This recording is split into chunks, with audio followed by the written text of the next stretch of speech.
ایک حافظ قرآن عورت جس نے 100 بچوں کو قرآن پاک حفظ کروایا، لیکن پھر بھی اس پر اللہ تعالیٰ کا دردناک عذاب کیوں اور کس وجہ سے آیا، آئیے اس ویڈیو میں جانتے ہیں۔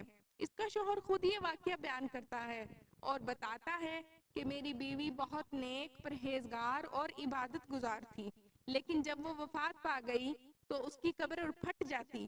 میں روز اس کی قبر کو بنواتا، لیکن روز اس کی قبر پھٹ جاتی اور اس میں سے آگ کے شعلے اور دھواں نکلتا۔ یہ معاملہ دیکھ کر میں بہت زیادہ خوف زدہ اور پریشان تھا۔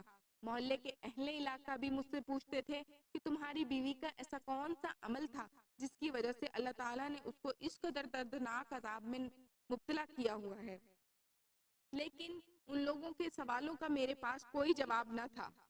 میں نے اپنی بیوی کے ساتھ 6 سال کا عرصہ گزارا۔ اس 6 سال کے عرصے میں نے ہمیشہ اسے اللہ کی طرف رجوع کرتے ہوئے ہی دیکھا تھا۔ شادی سے پہلے ہم گھر میں 2 افراد تھے، میں اور میری بیوہ پھپھو۔ ہمارے گھر کے حالات بہت ناساز تھے، لہٰذا میں نے اپنی پڑھائی کو مکمل کیا اور ایک اچھی نوکری کی تلاش کی۔ نوکری تلاش کرنے کے بعد پھپھو ایک دن مجھے کہتی ہیں کہ بیٹا اب میں بوڑھی ہو چکی ہوں، مجھے سہارے کی ضرورت ہے، تو لہٰذا تمہاری شادی کر دی جائے۔ میری نظر میں ایک رشتہ ہے۔ میرے مرحوم شوہر کے خاندان میں ایک لڑکی ہے جو بہت نیک سیرت اور خوش اخلاق ہے اور قرآن حافظہ ہے۔ اس کے والدین نہیں ہیں، وہ 2 بہنیں اور ایک بھائی ہے اور بچوں کو قرآن پاک پڑھا کر اپنی گزر بسر کرتی ہیں۔ پھپھو کی یہ بات سن کر میں بھی متفق ہوتا ہوں اور شادی کے لیے رضامندی ظاہر کرتا ہوں۔ اگلے دن پھپھو جا کر میرا رشتہ طے کراتی ہیں، جس پر وہ لڑکی کہتی ہے کہ میری ایک شرط ہے کہ میں شادی کے بعد بھی اپنے بہن بھائیوں کی مالی امداد کرتی رہوں گی، کیونکہ ہمارا کوئی اور سہارا نہیں ہے، تو لہٰذا اس چیز کی مجھے اجازت دی جائے، جس پر میں بھی رضامندی ظاہر کرتا ہوں اور اجازت دے دیتا ہوں۔ کچھ عرصہ کے بعد ہماری شادی ہو جاتی ہے۔ شادی کے بعد میں نے اس کو ویسا ہی پایا جیسا پھپھو بتاتی تھی۔ وہ بہت زیادہ نیک، پرہیزگار اور عبادت گزار تھی اور بہت زیادہ خوبصورت بھی تھی، جس سے مجھے بہت زیادہ محبت تھی۔ وہ دوسروں کی بھی مدد کیا کرتی تھی اور اللہ کی طرف رجوع کرنے کو کہتی تھی اور بچوں کو قرآن پاک پڑھاتی تھی، تو میں بھی یہ دیکھ کر بہت زیادہ متفق تھا کہ میری بیوی کی دنیاوی زندگی کے ساتھ ساتھ آخرت کی زندگی بھی سنور گئی ہے اور یہ کہ یہ اپنے بچوں کی بھی اچھی تربیت کرے گی۔ لیکن شادی کے اتنا عرصہ گزرنے کے بعد بھی اللہ تعالیٰ نے ہمیں اولاد سے محروم رکھا۔ خاندان کے لوگ ہمیں بات بات پر اولاد نہ ہونے کے طعنے دیتے تھے، جس پر میں بہت زیادہ غم زدہ ہو جاتا تھا، لیکن میری بیوی صبر و تحمل سے کام لیتی اور مجھے بھی صبر کرنے کو کہتی۔ کبھی کبھی میں سوچتا تھا کہ میری بیوی میں اتنا صبر کیسے ہے، کیونکہ میں نے کبھی بھی کسی عورت کو اتنا صبر کرتے ہوئے نہیں دیکھا تھا۔ پھر ایک دن اللہ تعالیٰ کو ہمارا صبر پسند آ جاتا ہے اور وہ ہمیں اولاد کی خوشخبری دیتے ہیں۔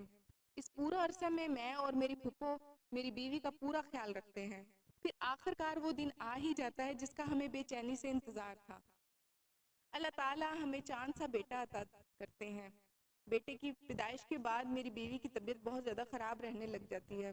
میں اللہ تعالیٰ سے دعائیں کرتا ہوں کہ میری بیوی کو صحت یاب کر دیں، لیکن قدرت کو شاید کچھ اور ہی منظور تھا۔ میری بیوی وفات پا جاتی ہے۔ یہ سب کچھ اتنا اچانک ہوتا ہے کہ میں اپنے ہوش گنوا بیٹھتا ہوں، مجھے کچھ خبر نہیں ہوتی، مانو کوئی سکتے میں چلا گیا ہو۔ غسل کروانے کے بعد میری بیوی کی تدفین کرنے کے لیے اسے قبرستان لے جایا گیا۔ اچانک آسمان پر ایسے گھنے بادل چھا گئے کہ گویا قبرستان میں کوئی گنہگار آ گیا ہو۔ خیر، تدفین کے بعد میں واپس گھر لوٹ آتا ہوں اور اپنے کمرے میں چلا جاتا ہوں۔ کمرے میں جا کر مجھے میری بیوی کی یاد بہت ستاتی ہے، ہر چیز میں مجھے اس کا عکس نظر آتا ہے اور یہ خیال کرتے کرتے میری آنکھ لگ جاتی ہے۔ عالم خواب میں کیا دیکھتا ہوں کہ میری بیوی زور زور سے چلا رہی ہے اور کہہ رہی ہے کہ مجھے بچا لو، مجھ سے غلطی ہو گئی، مجھے بچا لو۔ میں یہ خواب دیکھ کر خوف سے کھڑا ہو جاتا ہوں اور وضو کر کے قبرستان جاتا ہوں۔ قبرستان جا کر کیا دیکھتا ہوں کہ میری بیوی کی قبر جو میں کل ہی بنا کر گیا تھا وہ پھٹی ہوئی ہے اور اس میں سے آگ کے شعلے نکل رہے ہیں اور ارد گرد لوگ جمع ہیں۔ یہ معاملہ دیکھ کر میں بہت زیادہ خوف زدہ ہو جاتا ہوں اور ڈر کر پیچھے آتا ہوں اور بھاگ کر گھر جاتا ہوں۔ گھر جا کر میں اپنی بیوی کے گھر والوں سے پوچھتا ہوں کہ تمہاری بہن کا ایسا کون سا عمل تھا جس کی وجہ سے اس پر اس طرح سے عذاب نازل ہو رہا ہے، لیکن مجھے وہ کوئی جواب نہیں دیتی۔ میں واپس گھر لوٹ آتا ہوں۔ اسی طرح غم اور خوف کی حالت میں کافی دن گزر جاتے ہیں۔ مجھے نہ تو اپنے بیٹے کا کوئی ہوش تھا اور نہ ہی گھر کے حالات کا کچھ پتا تھا۔ مجھے اندر ہی اندر یہ سوال کھائے جا رہا تھا کہ آخر میرے ساتھ یہ ہو کیا گیا۔ پھر ایک دن پھپھو میری یہ حالت دیکھ کر مجھے کہتی ہیں کہ تمہاری دوسری شادی کر دیتے ہیں تاکہ تمہیں اور تمہارے بچے کو ایک ماں مل جائے، جس پر میں بہت زیادہ غصہ ہوتا ہوں کیونکہ میں اپنی بیوی سے بہت زیادہ محبت کرتا تھا اور میں نہیں چاہتا تھا کہ اس کی کوئی اور جگہ لے۔ میں پھپھو کو شادی کے لیے منع کر دیتا ہوں اور اٹھ کر کمرے سے باہر چلا جاتا ہوں۔ میرے یہ حالات دیکھ کر پھپھو بھی بہت زیادہ پریشان ہو جاتی ہیں۔ میں روز صبح کام پر جاتا اور شام کو آ کر اپنے کمرے میں چپ چاپ سو جاتا تھا۔ پھر ایک دن پھپھو مجھے کہتی ہیں کہ تمہارا سالہ باہر جا رہا ہے اور جانے سے پہلے وہ اپنی چھوٹی بہن کی شادی کرنا چاہتا ہے۔ اس پر مجھے یاد آتا ہے کہ میری بیوی بھی مجھے کہا کرتی تھی کہ میرے بھائی کی پڑھائی مکمل کر دینے کے بعد اس کو باہر بھیج دیں گے اور اس کے باہر جانے سے پہلے میں اپنی چھوٹی بہن کی شادی کر دوں گی۔ پھپھو نے پھر سے میرے سامنے وہی سوال رکھا کہ تم اپنی سالی سے شادی کر لو۔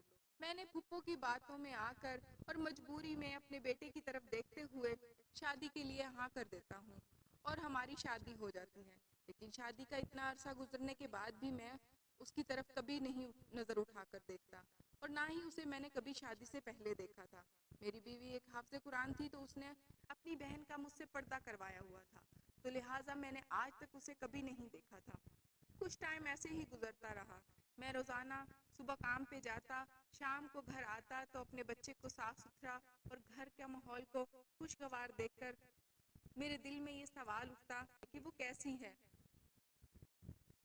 پھر ایک دن وہ کمرے میں بیٹھی تھی، میں اچانک کمرے میں آ جاتا ہوں۔ اچانک میری نظر اس پر پڑتی ہے تو میں کیا دیکھتا ہوں کہ وہ بالکل اپنی بہن کی طرح ہے، اسی طرح خوبصورت اور خوش اخلاق ہے۔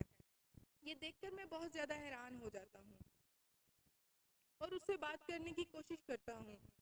باتوں ہی باتوں میں جب میں اس سے پوچھتا ہوں تمہاری بہن ایسا کون سا عمل کرتی تھی جس سے میں ناواقف تھا اور جس کی وجہ سے اس پر اس طرح سے عذاب نازل ہوا، وہ پہلے چپ رہی اور پھر مجھے ایک کمرے میں لے گئی۔ وہ جس کمرے میں مجھے لے گئی اس کمرے کے حالات دیکھ کر میرا کلیجہ میرے منہ کو آ جاتا ہے۔ مزید پوچھنے پر وہ مجھے بتاتی ہے کہ میری بہن بہت نیک تھی، پرہیزگار تھی۔ ایک دن عورت اپنے بچے کو لے کر آتی ہے، میری آپی اس پر دم کر دیتی ہیں اور وہ بچہ ٹھیک ہو جاتا ہے۔ یہ معاملہ دیکھتے ہی دیکھتے پورے گاؤں میں پھیل جاتا ہے۔ پھر گاؤں کے تمام لوگ آپی کے پاس دم اور تعویذ لینے کے لیے آتے ہیں۔ ایک دن میرے بھائی کی طبیعت خراب ہو جاتی ہے اور ہمارے پاس ہم اتنے وسائل نہیں تھے کہ جس پر ہم اپنے بھائی کا علاج کروا سکیں۔ ایک دن ایک آدمی آتا ہے، وہ اپنا ناجائز کام کرنے کو کہتا ہے، جس پر میری آپی ہاں کر دیتی ہے اور منہ مانگی قیمت لیتی ہے۔ اس آدمی کا کام ہو جاتا ہے اور پھر وہ اور لوگوں کو بتاتا ہے۔ جیسے جیسے یہ بات پھیلتی رہی، لوگ آپی کے پاس آتے رہے۔ پھر ایک دن میں نے سوچا کہ آپی ایسا کون سا عمل کرتی ہیں جس سے لوگوں کا کام ہو جاتے ہیں۔ ایک دن میں چھپ کے کیا دیکھتی ہوں کہ وہ الٹا قرآن لکھ رہی ہے، جو کہ شیطانی عمل ہے اور کالے علم میں استعمال کیا جاتا ہے۔ اس چیز سے میں نے آپی کو بہت روکا لیکن آپی نہیں مانی۔ میں نے ان کو بتایا کہ یہ عمل شیطانی ہے، اللہ تعالیٰ ہمیں کبھی معاف نہیں کریں گے۔ لیکن آپی مجھے کہنے لگی کہ اگر میں یہ کام نہیں کروں گی تو ہمیں اپنے بھائی کے علاج کے لیے پیسے نہیں ملیں گے۔ تو بس آپی کا یہی وہ عمل تھا جس کی وجہ سے اللہ تعالیٰ نے ان پر اس قدر دردناک عذاب نازل کیا۔ میری آپ سب سے یہی گزارش ہے کہ آپ اس طرح کے کاموں سے دور رہیں۔ تو دوستو، آپ نے دیکھا کہ کس طرح سے ایک حافظ قرآن کو اس طرح سے عذاب ملا، ایک غلطی کرنے پر اتنا بڑا عذاب ملا۔ تو لہٰذا ہمیں ہر وقت اللہ تعالیٰ سے اپنے گناہوں کی معافی مانگنی چاہیے اور اچھے کام کرتے رہنا چاہیے تاکہ ہمارے لیے آخرت میں نجات کا ذریعہ بن سکے۔